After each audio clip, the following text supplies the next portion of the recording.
El salón que les había preparado Elí, el cordero pascual humeaba sobre la mesa. El nazareno indicó que podía empezar el sacrificio. Jesús y los apóstoles se sentaron en las sillas que rodeaban la mesa. Los criados servían la cena. Jesús ocupó la silla del centro. Juan, el discípulo favorito, el apóstol de sonrisa dulce, elocuente, palabra y corazón generoso, se sentó a su derecha. Al lado de Juan se sentaron Santiago el mayor, hijo del Zebedeo y hermano de Juan. Después se sentó Santiago, primo de Jesús por parte de madre. Después Bartolomé y Tomás el incrédulo, que no creyó en las llagas de Jesús hasta tocarlas. Poco después debía de sentarse junto a Tomás Judas el traidor, el hijo de la aldea de Iscariot. A la parte opuesta se sentaron junto a Jesús Pedro, Andrés,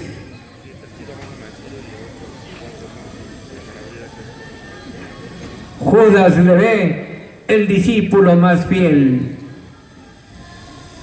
Después Simón,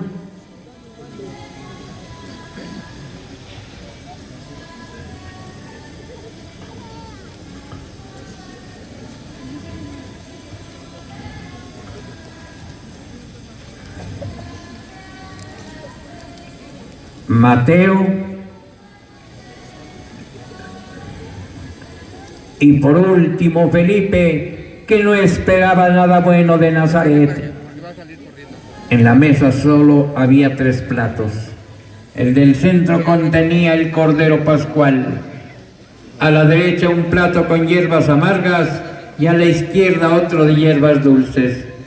Elí había comenzado a trinchar el cordero, pues servía la mesa en honor a sus huéspedes, cuando Judas, azorado y como el hombre a quien persigue de cerca el remordimiento, entró en el cenáculo. Jesús dirigió una mirada llena de dulzura al discípulo que acababa de venderle. Judas, sin atreverse a mirar al maestro divino, fue a sentarse al extremo de la mesa, al lado de Tomás el incrédulo. Jesús tocó con sus labios el vino que acababa de servir Elí y luego, rezando en voz baja la oración que les había enseñado en el monte, que dice así: Padre nuestro que estás en los cielos, santificado sea tu nombre. Venga a nosotros tu reino. Hágase tu voluntad. Después comenzó la Santa Cena. El futuro mártir estaba triste. De vez en cuando su dolorosa mirada se fijaba con amorosa ternura en aquel puñado de seres que tanto debían padecer por él. Judas no apartaba sus ojos del plato, temeroso de encontrarse con la mirada de su maestro. Por fin, Jesús exhaló un doloroso suspiro y rompió el silencio diciendo: En verdad les digo que uno de ustedes me ha de entregar. Los discípulos se miraron unos a los otros, manifestando el asombro que le causaban las palabras de su maestro. Aquellas miradas llenas de profunda tristeza, de universal asombro, eran mudas preguntas que se dirigían. Aquellos corazones puros no podían comprender tal maldad. Vender a Cristo, vender a su maestro era imposible. Juan fue el primero que se levantó y dijo: Maestro, ¿seré yo por desgracia ese miserable que tú dices? Tú no eres. Pedro preguntó con energía. ¿Soy yo acaso?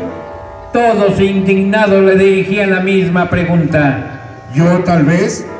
¿Acaso me cabe a mí esa desgracia? ¿Seré yo ese infame? Judas, hundido en su vergüenza, Comía y callaba. Jesús continuó: El que mete conmigo la mano en el plato es el que me entregará. Al decir Jesús estas palabras, se hallaban en el plato las manos de 3 discípulos. Los 3 se miraron absortos, pero solo una frente se ruborizó, la de Judas Iscariote. Cristo contempló un momento la turbación del traidor y el asombro de los leales y dijo con su bondad nunca desmentida: El Hijo del Hombre ha de entregarme como está escrito. Pero hay de aquel por quien seré entregado. Más le valiera no haber nacido. Todas las miradas se fijaron en el traidor Judas, porque era el único que no había dirigido ninguna pregunta a Jesús. El Iscariote conoció que era preciso decir algo que dejara satisfechas aquellas miradas que encerraban una reconvención muda. Revistióse de serenidad e incorporándose, preguntó con voz entera: ¿Soy yo por ventura, maestro? El nazareno detuvo un momento su dulce mirada en la ceñuda y amenazadora frente de su discípulo. En sus ojos dulces y amorosos apareció una lágrima, y con voz que resonó hasta lo más recóndito de las almas de sus discípulos, dijo sencillamente: Tú lo has dicho, Judas. Y dicho esto, Jesús entregó al traidor un trozo de pan, símbolo de la reconciliación. Judas cogió maquinalmente el pan que le largaba su maestro.